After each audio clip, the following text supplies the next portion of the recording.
On en parle en cachette, certains en ont honte, d'autres en sont fiers. Et pourtant, la masturbation fait partie des sujets les plus tabous de notre intimité. Est-ce un péché, un besoin ou simplement un plaisir? Aujourd'hui, on brise le silence. Bienvenue dans cette nouvelle vidéo de S'aimer en sagesse, la chaîne où l'on parle d'amour, de relations et de sexualité, avec vérité, respect et conscience. Aujourd'hui, on aborde une question sensible, mais essentielle, la masturbation. Est-ce un acte naturel ou un piège dangereux? Quels sont ses effets sur le corps, l'âme et la relation à soi? À la fin de cette vidéo, tu auras une vision claire, équilibrée et surtout libératrice sur ce sujet. 1. La masturbation. Un réflexe naturel ou une habitude acquise? Chez les adolescents, comme chez les adultes, la masturbation est souvent découverte spontanément. D'un point de vue médical, c'est une réaction normale du corps, mais elle devient problématique quand elle devient compulsive ou remplace les relations humaines. C'est là que la nuance est importante. Le problème, ce n'est pas l'acte, mais l'excès. 2. Ce que dit la science sur les effets de la masturbation. Des études montrent que, pratiquée avec modération, la masturbation peut réduire le stress, améliorer la connaissance de son corps, et parfois même aider à réguler la libido.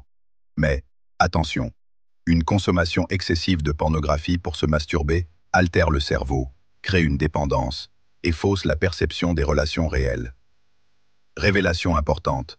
Trop de masturbation peut entraîner une baisse de motivation, d'énergie et même de confiance en soi. Si cette vidéo t'apporte une nouvelle lumière sur ce sujet, abonne-toi dès maintenant à la chaîne S'aimer en sagesse. On crée ici une communauté qui ose parler vrai, sans jugement, avec sagesse et bienveillance. Tu es le bienvenu. 3. Et du point de vue spirituel et relationnel. Dans plusieurs traditions spirituelles et religieuses, la masturbation est perçue comme un acte égoïste qui détourne l'énergie sexuelle de sa vocation première, la communion, l'union avec l'autre, et parfois même avec Dieu. Elle peut isoler, nourrir des fantasmes irréels et couper le lien avec la réalité émotionnelle. Mais là encore, tout dépend de l'intention et de la fréquence. Il est essentiel de se poser cette question. Est-ce que je le fais pour combler un vide intérieur, fuir une douleur ou simplement par réflexe? 4. Masturbation et couple. Une frein ou un outil? Dans un couple, certains utilisent la masturbation pour éviter l'infidélité, d'autres la perçoivent comme un acte de séparation. La vérité, c'est qu'il faut communiquer. Si elle devient une échappatoire au lieu de renforcer l'intimité, alors elle affaiblit la relation. Mais dans d'autres cas, elle peut aider à mieux se connaître pour mieux donner à l'autre. Tout est question d'équilibre, de conscience et de dialogue. Alors, la masturbation, bien ou mauvais? La vraie réponse, c'est ça dépend de l'intention, de la fréquence et de l'impact sur ta vie. Ni totalement diabolique, ni totalement vertueuse, elle est un miroir de notre relation à nous-mêmes, à notre corps et à nos émotions.